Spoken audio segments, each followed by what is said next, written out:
به نام خالق هستی، شاهراه ثروت، فصل دوم.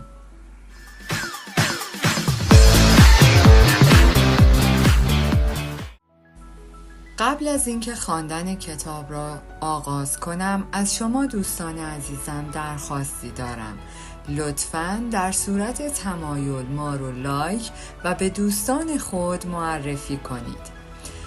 5 ضریب هوش مالی اصلی عبارتند از 1. ضریب هوش مالی شماره 1 کسب پول بیشتر. 2. ضریب هوش مالی شماره 2 حفاظت از پول. 3. بودجه بندی پول. 4. اهرم ساختن از پول. 5. ارتقاء دانش مالی. هوش مالی در قیاس با ضریب هوش مالی. اغلب ما می‌دانیم فردی با ضریب هوشی 130 باید باهوشتر از فردی با ضریب هوشی 95 باشد. همین نسبت را می‌توان در ضریب هوش مالی در نظر گرفت. شما می‌توانید در حوزه هوش آکادمیک یک نابغه باشید، اما هوش مالیتان در حد یک ابله باشد.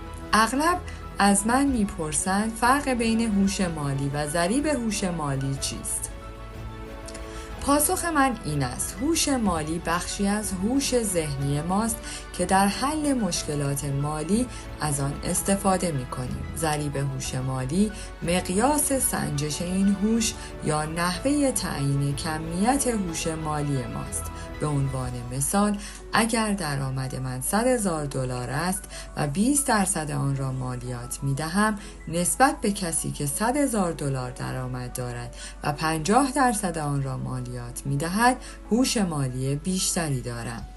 در این مثال کسی که درآمد خالصش پس از کسر مالیات $80,000 است، نسبت به کسی که درآمد خالص او پس از کسر مالیات $50,000 است. ضریب هوش مالی بیشتری دارد. هر دوی آنها دارای هوش مالی هستند، اما کسی که پول بیشتری را برای خودش نگاه می‌دارد، ضریب هوش مالی بیشتری دارد. ارزیابی هوش مالی. ضریب هوش مالی شماره 1 کسب پول بیشتر. همه ما از هوش مالی کافی برای کسب پول برخورداریم. هر قدر درآمد شما بیشتر باشد، ضریب هوش مالی شماره 1 شما بالاتر است. به عبارت دیگر، کسی که سالیانه $1,000,000 درآمد دارد، نسبت به کسی که در سال $30,000 درآمد دارد، از ضریب هوش مالی بالاتری برخوردار است.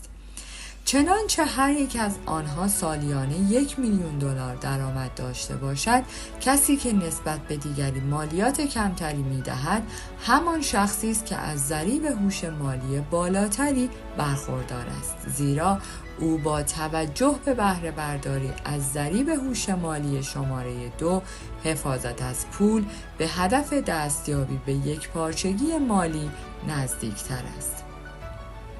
همه ما می‌دانیم که ممکن است کسی ضریب هوش علمی بالایی داشته باشد و در کلاس درس یک نابغه باشد، اما در دنیای واقعی توانایی کسب پول زیاد را نداشته باشد. از نظر من، پدر بی پولم معلمی بزرگ و مردی سخت کوش بود. او ضریب هوش علمی بالایی داشت، اما ضریب هوش مالی او پایین بود. او در دنیای علمی عملکرد خیلی خوبی داشت، اما در جهان کسب و کار ضعیف بود. ضریب هوش مالی شماره 2 حفاظت از پول. حقیقتی ساده وجود دارد، مبنی بر اینکه همه می‌خواهند پولتان را از شما بگیرند، اما همه کسانی که پولتان را می‌گیرند کلاهبردار یا قانون شکن نیستند. یکی از بزرگترین شکارچیان مالی پول ما مالیات ها هستند. دولت ها به طور قانونی پولمان را از چنگمان در می‌آورند. چنانچه ضریب هوش مالی شماره 2 فردی پایین باشد، مالیات های بیشتری پرداخت خواهد کرد. یکی از نمونه‌های ضریب هوش مالی شماره 2 کسی است که 20% از حقوقش را به صورت مالیات پرداخت می‌کند، در مقابل کسی که 35% از درآمدش را مالیات می‌دهد، فردی که مالیات‌های کمتری می‌پردازد از ضریب هوش مالی بالاتری برخوردار است. ضریب هوش مالی شماره 3 بودجه بندی پول. بودجه بندی پول نیازمند هوش مالی بسیار زیادی است. بسیاری از مردم پول خود را مثل یک فقیر بودجه بندی می کنند تا همچون فردی ثروتمند بسیاری از مردم پول خیلی زیادی به دست می آورند، اما نمی توانند پول زیادی برای خودشان نگاه دارند، زیرا بودجه بندی فقیرانه ای دارند. به عنوان مثال، فردی که $70,000 در سال درآمد دارد و تمام آن را خرج می کند، نسبت به کسی که $30,000 در سال درآمد دارد و می تواند با بودجه $25,000 به خوبی زندگی کند و $5,000 آن را سرمایه گذاری کند، از ضریب هوش مالی شماره 3 پایین تری برخوردار است. این که بتوانیم به رغم میزان درآمدمان خوب زندگی کنیم و با این حال سرمایه گذاری نیز داشته باشیم، نیازمند سطح بالایی از هوش مالی است. بودجه بندی درآمد مازاد مبحثی است که به تفصیل به آن خواهیم پرداخت. ضریب هوش مالی شماره 4 اهرم ساختن از پول. پس از اینکه فردی درآمد مازاد خود را بودجه بندی می کند، چالش مالی بعدی او این است که درآمد مازاد خود را سرمایه گذاری نماید. اغلب مردم درآمد مازاد خود را در بانک سرمایه گذاری می کنند. تا قبل از سال 1971، قبل از اینکه دلار آمریکا تبدیل به یک ارز شود، این کار هوشمندانه‌ای بود. همچنین پس از سال 1974 کارگران برای بازنشستگی خود نیاز به پس‌انداز بیشتری داشتند. میلیون ها کارگر نمی‌دانستند پول خود را کجا سرمایه گذاری کنند. به همین دلیل درآمد مازاد خود را در سبد سهام صندوق‌های مشترک سرمایه گذاری می‌کردند، با این امید که پول خود را به سودآوری برسانند. گرچه پس‌انداز و سرمایه گذاری در سبدهای سهام متنوع صندوقهای مشترک نوعی اهرم ساختن از پول است. راه‌های بهتری نیز برای سودآور کردن پولتان وجود دارد. هر فرد صادقی باید بپذیرد که پس‌انداز کردن پول و سرمایه گذاری در صندوقهای مشترک نیازمند هوش مالی زیادی نیست. شما می توانید پس‌انداز کردن پول و سرمایه گذاری آن در صندوقهای مشترک را به یک میمون نیز تعلیم دهید. ضریب هوش مالی شماره 4 بر اساس نسبت سودآوری به سرمایه گذاری ارزیابی می شود. به عنوان مثال، فردی که 50% از پول خود را به عنوان سود دریافت می کند، نسبت به کسی که 5% سود می گیرد، ضریب هوش مالی شماره 4 بالاتری دارد و کسی که سود معاف از مالیات او 50% باشد، نسبت به کسی که 5% سود دریافت می کند و بابت آن 35% مالیات می دهد، از ضریب هوش مالی بالاتری برخوردار است. یک نکته دیگر، بسیاری از افراد فکر می کنند دریافت سودهای بیشتر از محل سرمایه گذاری نیازمند تحمل ریسک بالاتر است. این امر حقیقت ندارد. در بخش‌های بعدی این کتاب شرح خواهم داد که چگونه با وجود سودهای استثنایی مالیات خیلی کم می‌دهیم یا اصلاً مالیات نمی‌دهیم و تمام اینها با ریسک خیلی پایین صورت می‌گیرند. به نظر من داشتن یک سبد سهام متنوع در صندوق‌های مشترک سرمایه گذاری و پس‌انداز پول در بانک ریسکی به مراتب بالاتر از کاری که من انجام می‌دهم دارد. تنها چیزی که مطرح است هوش مالی است.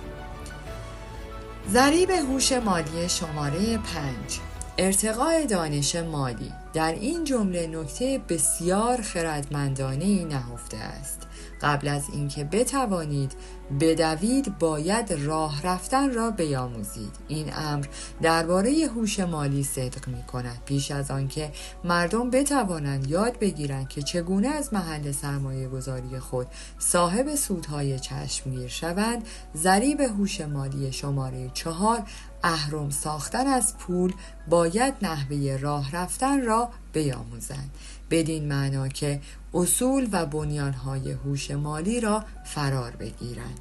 یکی از دلایلی که بسیاری از مردم با ضریب هوش مالی شماره 4 اهرم ساختن از پول مشکل دارند این است که یاد گرفتند پولشان را به دست کارشناسان مالی همچون متصدیان بانک و مدیر صندوق مشترک سرمایه گذاری خود بسپارند. مشکل سپردن پولتان به کارشناسان مالی این است که خودتان از یادگیری باز میمانید و نمیتوانید هوش مالی خود را افزایش دهید و در نتیجه نمیتوانید کارشناس مالی خودتان شوید. اگر فردی دیگر پول شما را مدیریت کند و مشکلات مالی شما را حل نماید، شما نمیتوانید هوش مالی خود را افزایش دهید. در حقیقت شما با پول خودتان باعث پرورش هوش دیگران میشوید. چنانچه بنیانی مستحکم از دانش مالی داشته باشید، ارتقاء هوش مالی برایتان آسان است. اما در صورتی که ضریب هوش مالی شما ضعیف باشد، دانش مالی جدید میتواند برایتان گیج کننده و دارای کمترین ارزش باشد. مثالی که درباره نوابغ ریاضی ذکر کردم که هنوز نیاز داشتند از دو تا شروع کنند به خاطر دارید. یکی از مزیت‌های کسب دانش مالی این است که به مرور زمان نسبت به اطلاعات مالی پیچیده‌تر درک بهتری خواهید داشت. درست همان طور که ریاضیدانان می توانند پس از سالها حل مسائل ریاضی معادلات پیچیده را حل کنند، اما باز هم نیاز دارند قبل از اینکه بدوند راه رفتن را یاد بگیرند. اکثر ما در کلاس جلسه سخنرانی یا گفتگویی با محوریت چنین اطلاعاتی بوده ایم یا در کلاسی حضور داشتیم که اطلاعات مورد بحث چنان پیچیده بودند که هرچه تلاش کردیم نتوانستیم آنها را بفهمیم. این بدان معناست که یا معلم خوب تدریس نمی کند یا دانش آموز نیاز به اطلاعات پایه‌ای بیشتری دارد. من شخصا در خصوص دانش مالی عملکرد خیلی خوبی دارم. پس از سالها مطالعه می توانم در کلاس درسی بنشینم و اغلب مفاهیم مالی را درک کنم. اما وقتی صحبت از فناوری به میان می آید مثل غارنشین ها می شوم. در زمینه فناوری درکی همچون یک دایناسور دارم. به ندرت می توانم از گوشی همراه یا رایانه استفاده کنم. هر چیزی در رابطه با فناوری برای من غیر قابل فهم است.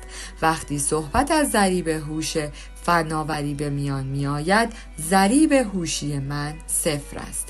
موضوع این است که همه ما باید از جایی شروع کنیم. مسلماً اگر من سعی کنم در یک کلاس طراحی وبسایت نام‌نویسی کنم دچار دردسر جدی می‌شوم، زیرا قبل از اینکه کسی بخواهد طراحی وبسایت را بیاموزد باید یاد بگیرد که چگونه رایانه را روشن کند. درک اطلاعات پایه‌ای مورد نیاز برای موفقیت در این کلاس برای من مشکل است. کار من در این کتاب این است که دانش مالی را به سادگی هرچه ممکن شرح دهم. کار من این است که به درک برخی از راهبردهای مالی بسیار پیچیده کمک کنم. در این کتاب به شما متعهد می شوم فقط درباره آن دسته از کارهایی که انجام داده‌ام یا در حال حاضر مشغول انجام آنها هستم مطلب بنویسم. همانطور که می‌دانید مدرسان و نویسندگان بسیاری هستند که به شما میگویند چه باید بکنید، اما به توصیه خودشان عمل نمی‌کنند. بسیاری از کارشناسان و مدرسان مسائل مالی واقعاً نمی‌دانند مطالبی که درباره آنها صحبت می‌کنند یا می‌نویسند واقعاً کارساز هستند یا نه. به عبارت دیگر بسیاری از مردم عالم بی‌عمل هستند. به عنوان مثال بسیاری از کارشناسان مالی پسنداز پول در بانک و سرمایه گذاری در سبدهای سهام صندوق‌های مشترک سودآور را به افراد توصیه می‌کنند. مشکل این توصیه این است که اغلب آنها نمی‌دانند آیا این کار در طول زمان به نفع افراد خواهد بود یا نه. توصیه‌ای به ظاهر خوب و ساده که عمل به آن به هوش مالی زیادی نیاز ندارد. پرسش من این است: آیا این توصیه مؤثر واقع خواهد شد؟ آیا مشاور مالی مزبور به شما تضمین خواهد داد که با این روش به امنیت مالی دست پیدا کنید؟ اگر ارزش دلار به صفر تنزل کند و پسندازهایتان از بین برود چه باید کرد؟ اگر بازار سهام همچون سال 1929 سقوط کند چه باید کرد؟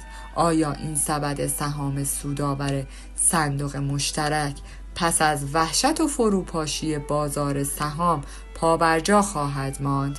چه باید کرد اگر در اثر سقوط قیمت دلار و کاهش قدرت خرید آن درصد تورم سر به فلک بکشد و قیمت 1 لیتر شیر $100 شود؟ آیا می توانید از عهده چنین ضرر زیانی برآیید؟ چه باید کرد اگر دولت ایالات متحده نتواند هزینه‌های تأمین اجتماعی و بیمه سالمندانش را بپردازد؟ هرگاه چنین توصیه‌ای را از یک کارشناس مالی میشنوم از ترس خودم را جمع میکنم. پولتان را در بانک پسنداز کنید و در یک سبد سهام صندوق‌های مشترک سودآور سرمایه گذاری کنید. میخواهم از آن کارشناس بپرسم آیا شما تضمین میکنید این راهکار مالی مؤثر واقع شود؟ آیا شما تضمین میکنید این راهکار مالی من و خانواده‌ام را تا آخر عمر در امنیت مالی نگاه دارد؟ چنانچه کارشناس مالی مزبور صادق باشد باید بگوید نه، من نمیتوانم تضمین کنم. توصیه‌ای که در رابطه با پولتان به شما میدهم شما را در امنیت مالی نگاه دارد. من نیز نمیتوانم تضمین کنم آنچه به شما توصیه میکنم آتیه مالی امنی را برای شما و خانواده‌تان رقم زند، زیرا تغییرات و شرایط غیرمنتظره بسیاری را پیش رو داریم. جهان به سرعت در حال تغییر است. قوانین تغییر کردند و این تغییرات همچنان ادامه دارد. گسترش فناوری به ملت‌های فقیر قدرت پولی می‌دهد. ثروتمندان و فقرای بیشتری پدید می‌آیند و مسائل و فرصت‌های مالی عظیم‌تری رقم می‌خورند. علت این که من کتاب می‌نویسم روش‌های مالی ابداع می‌کنم و بر اهمیت 5 هوش مالی تاکید می‌ورزم. این است که باور من ایالات متحده و جهان آبستن تحول اقتصادی بی سابقه ای هستند. مسائل مالی بسیاری حل نشده باقی ماندند و ما به جای بهره گیری از دانش مالی برای حل آنها پول کم پشتوانه به آنها تزریق می کنیم. ما از ایده های قدیمی برای حل مشکلات زندگی مدرن استفاده کرده ایم. استفاده از ایده های قدیمی برای حل مشکلات جدید فقط و فقط مسبب مشکلات عظیمتر و جدیدتری خواهد شد. به همین علت من بر این باورم که هوش‌های مالی 5گانه دارای اهمیت هستند. اگر این 5 هوش مالی را ارتقا دهید، احتمال اینکه در دنیایی به شدت رو به تغییر موفق شوید بیشتر است. بدین ترتیب بهتر می توانید مشکلات خود را حل کنید و هوش مالی خود را ارتقا دهید. عمل به آنچه به شما توصیه می کنم. میخواهم به شما اطمینان بدهم مطالب کتاب حاضر فقط و فقط درباره کارهایی است که انجام میدهم یا انجام دادم. به همین دلیل اغلب بخش‌های این کتاب بیشتر در قالب داستان نگاشته شده‌اند تا نظریه مالی به این بدان معنا نیست که به شما میگویم درست مثل من عمل کنید، یا منظورم این نیست هر روشی که من به کار میبرم برای شما هم کارساز است. صرفاً میخواهم تجاربم را در اختیار شما قرار دهم، سفری توأم با حل مشکلات مالی که امروز هم ادامه دارد. من مطالبی را که آموختم با شما در میان میگذارم با این نیت که به افزایش ضریب هوشی مالی شماره 5 ارتقاء دانش مالی کمک کند. این را هم میدانم که همه پاسخها نزد من نیست. نمیدانم آیا توانایی حفظ و بقای خود طی یک فاجعه مالی عظیم را دارم یا نه. فقط میدانم نگرش من به تمام مشکلات و چالش‌های آتی به مثابه فرصت‌هایی است برای باهوش‌تر شدن و افزودن بر ضریب هوش مالیم. من بر این باورم که با توجه به هوش مالیم میتوانم در چنین شرایطی به جای ترس و وحشت خود را با شرایط وفق دهم و به موفقیت برسم. آرزو میکنم شما نیز همین نگرش را داشته باشید. علت ایجاد شرکت ریچدد، محصولات و برنامه‌هایش نیز همین بود. هدف ما داشتن پاسخهای مالی درست نیست. مقصود ما برخوردار شدن از توانمندی‌های مالی درست است. همانطور که پدر پولدارم می گفت پاسخها مربوط به گذشته اند و توانایی‌ها مربوط به آینده. ما ضریب هوشی‌های متفاوتی داریم. همه ما با هم تفاوت داریم. ما دارای علایق و نفرت‌های متفاوتی هستیم. ما قدرت‌ها و ضعف‌های متفاوتی داریم. ما استعدادها و نبوغ‌های متفاوتی داریم. این را میگویم چون فکر نمی‌کنم هوش مالی مهمترین هوش یا تنها هوش است. هوش مالی صرفاً هوشی است که به آن احتیاج داریم، چون در جهانی زندگی می کنیم که پول یا دقیق تر بگویم ارز در آن وجود دارد. همانطور که پدر پولدارم می گفت چه ثروتمند باشیم چه فقیر، باهوش باشیم یا نه، همه ما از پول استفاده می کنیم. هوش انواع بسیار مهمی دارد، از جمله هوش پزشکی. هر بار که نزد پزشکم میروم ممنونم از اینکه او زندگی خود را صرف پرورش هوش و استعداد خویش کرده است. از این بابت نیز خرسندم که پول کافی دارم و بیمه هستم و میتوانم هزینه‌های مشکلات درمانی که ممکن است با آن مواجه بشوم را بپردازم. پدر پولدار در این خصوص می گفت پول مهمترین چیز در زندگی نیست، اما بر هر چیز مهمی که در زندگی داریم تأثیر گذار است. وقتی به این موضوع فکر کنید متوجه می شوید که پول روی کیفیت زندگی، سلامت و تحصیلات ما تأثیر می گذارد. مطالعات نشان می دهند که افراد فقیر از تندرستی کمتر، تحصیلات کمتر و طول عمر کمتری برخوردارند. پیش از اینکه به نحوه رشد و پرورش 5 هوش مالی بپردازیم، میخواهم این نکته را روشن کنم که فکر نمی کنم هوش مالی مهمترین هوش باشد. پول مهمترین رکن زندگی نیست.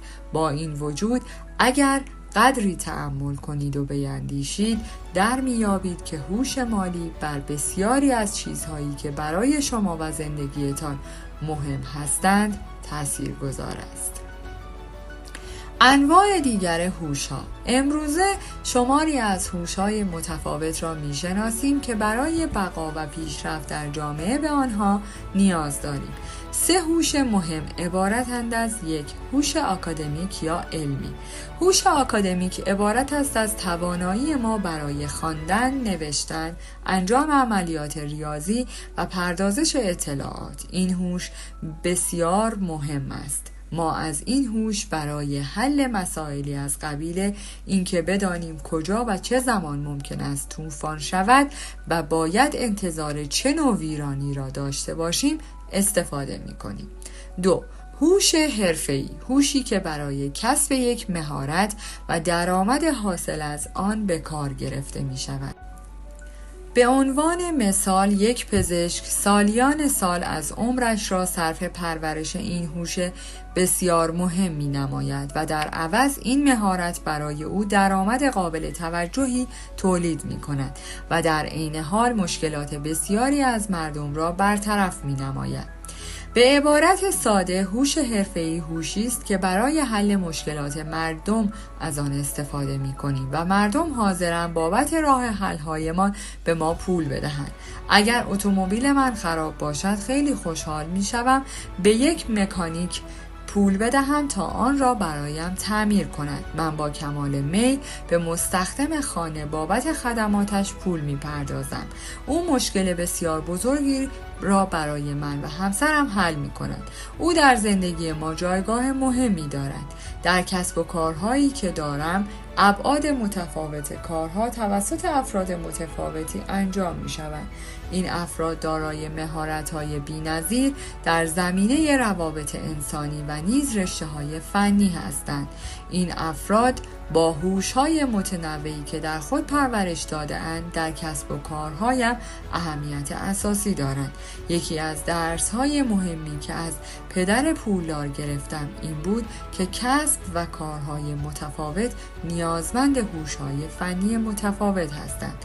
به عنوان مثال در شرکت ریچتر من نیاز به افرادی با مهارت‌های عالی در زمینه کسب و کار و نیز روابط انسانی دارم. در کسب و کارهایی که مربوط به املاک هستند به افرادی با مهارت‌های فنی همچون متخصصان لوله‌کشی و برق نیاز دارم. 3. هوش تندرستی و ثروت با هم مرتبطند. حفظ سلامتی و تندرستی به سرعت به عظیمترین مشکلی که جهان ما با آن روبروست تبدیل می شود. تنها تأمین اجتماعی به خودی خود یک مشکل 10 تریلیون دلاری است. بیمه پزشکی سالمندان مشکلی 64 تریلیون دلاری است. همانطور که می‌دانید عده بسیاری از مردم از طریق بیمار کردن سایرین ثروتمند می‌شوند. صنایعی از قبیل خوراکی‌های مضر، نوشابه، سیگار، الکل و داروهای نسخه‌ای چند نمونه جزئی هستند. هزینه این قبیل مشکلات جسمانی در قالب مالیات‌ها به من و شما تحمیل می شود. چند ماه قبل به انجمنی تحت عنوان پسران و دختران رفتم تا در برنامه آموزش مالی آنها همکاری کنم. تجربه ای بود که چشمانم را به روی حقیقتی گشود. وقتی با دندانپزشک کارکنان صحبت کردم متوجه شدم علت اصلی اینکه کودکان ساکن مرکز شهر مدرسه را ترک می‌کنند دندان درد است. علت این دندان دردها مصرف نوشیدنی‌های شیرین و کمبود دندانپزشک است، امری که می‌تواند بچه‌ها را به سوی انواع بیماری‌ها و چاقی سوق دهد و احتمال ابتلا به دیابت را در آنها افزایش دهد. من شخصا فکر می کنم این خیلی ناراحت کننده است که ایالات متحده میلیاردها دلار برای یک جنگ هزینه می کند در حالی که قادر نیست به تمام کودکان این مرز و بوم آموزش سلامتی ارائه دهد و هزینه های سلامت آنها را تأمین کند. نکته‌ای که می‌خواهم به آن اشاره کنم این است که ما برای اینکه بتوانیم در این مدینه فاضله جدید زندگی مطلوبی داشته باشیم به آموزش‌ها و هوش‌های متفاوتی نیاز داریم. گرچه معتقد نیستیم هوش مالی مهمترین هوش است، اما بر تمام ابعاد مهم زندگی ما تاثیرگذار است. هر کسی نیاز به هوش مالی ندارد. اگر آنقدر خوش اقبال هستید که ثروتی به ارث برده اید، نیاز به هوش مالی زیادی ندارید. البته مادام که افرادی با هوش مالی را استخدام کنید، اگر قصد دارید به خاطر پول ازدواج کنید، باز هم نیاز به هوش مالی ندارید. اگر فردی با استعداد هستید و دنیا از همان سنین پایین به شما پول و ثروت را ارزانی داشته است، نیازمند چندانی به هوش مالی ندارید، مگر اینکه شما هم یک MC همر باشید. به علاوه اگر برنامه شما این است که شغلی دولتی داشته باشید و تا آخر عمر از حقوق بازنشستگی استفاده کنید، یا چنانچه برای شرکتی قدیمی متعلق به عصر صنعتی همچون جنرال موتورز کار می کنید که هنوز هم کارکنان خود را تحت پوشش مزایای بازنشستگی قرار می دهد و تا آخر عمر حقوق بازنشستگی و هزینه‌های درمانی آنها را تأمین می‌کند، نیازی به هوش مالی زیادی ندارید. اما در صورتی که شما هم مثل اکثر مردم هستید، برای حفظ حیات خود در این دنیا به میزانی از هوش مالی نیاز دارید، حتی اگر برنامه شما این است که تحت پوشش تأمین اجتماعی و بیمه درمانی قرار گیرید. در حقیقت اگر برنامه شما این است که با چنین مبالغ اندکی از پول زندگی کنید، ممکن است به دانش مالی بسیار زیادی نیاز داشته باشید. چه کسی به بیشترین ضریب هوش مالی نیاز دارد؟ وقتی به تصویر 4 وجهی گردش پول در زیر نگاه کنیم، راحت‌تر می‌فهمیم چه کسی به بالاترین ضریب هوش مالی نیاز دارد. در قسمت بالا سمت راست B، در قسمت بالا سمت چپ E، در قسمت پایین سمت راست I و در قسمت پایین سمت چپ S قرار دارد. برای آن دسته از افراد که ممکن است کتاب دوم از مجموعه پدر پولدار تحت عنوان کسب ثروت به شیوه پدر پولدار را نخوانده باشند، محور اصلی این کتاب یعنی 4 وجهی گردش پول را به طور خلاصه شرح می‌دهم. 4 وجهی گردش پول 4 گروه متفاوت از مردم را ترسیم می کند که دنیای پول را تشکیل می دهد. در این 4 وجهی ای نمایانگر کارمند است. S نشان دهنده صاحب کسب و کار کوچک، خویش‌فرما یا فرد متخصص است. B نمایانگر کارآفرین یا صاحب کسب و کار بزرگ با 500 کارمند یا بیشتر است، نمایانگر سرمایه گذار. و I نمایانگر سرمایه گذار است. کسانی که مسیر شغلی آنها در وجه ای یا کارمندی است، ممکن است فکر کنند نیاز به هوش مالی زیادی ندارند. همین امر درباره کسانی که در وجه S قرار دارند نیز صادق است. پدر بی پولم که به عنوان یک معلم مدرسه بیشترین سالیان عمرش را در وجه کارمندی سپری کرد، ارزش زیادی برای هوش مالی قائل نبود و این روند تا جایی ادامه یافت که او شغلش را از دست داد و وارد دنیای کسب و کار شد. در کمتر از 1 سال تمام پسنداز و اندوخته بازنشستگیش را از دست داد، به گونه‌ای که اگر تحت پوشش تأمین اجتماعی و بیمه درمانی نبود، ممکن بود با مشکل مالی جدی مواجه شود. مادرم که پرستار بود از من میخواست پزشک شوم. او میدانست که میخواهم ثروتمند شوم و پولدارترین آدم‌هایی که او میشناخت پزشک بودم. او از من میخواست در وجه خویش فرمایی باشم. بدیهی است این موضوع مربوط میشد به روزهایی که هنوز هزینه‌های سوء عملکرد بیمه سر به فلک نکشیده بود. از طرفی او که یک پرستار بود فکر نمی کرد نیازمند چندانی به هوش مالی داشته باشد. راه حل او برای من این بود که فقط شغلی با حقوق بالا داشته باشم. همانطور که می‌دانید بسیارند کسانی که شغل‌هایی با حقوق بالا دارند، اما هیچ پولی ندارند. چنانچه قصد دارید کارآفرینی با کسب و کار بزرگ یا سرمایه گذاری حرفه‌ای در وجه سرمایه گذاران باشید، باید بدانید در این بخش‌ها هوش مالی حرف اول آخر را می‌زند.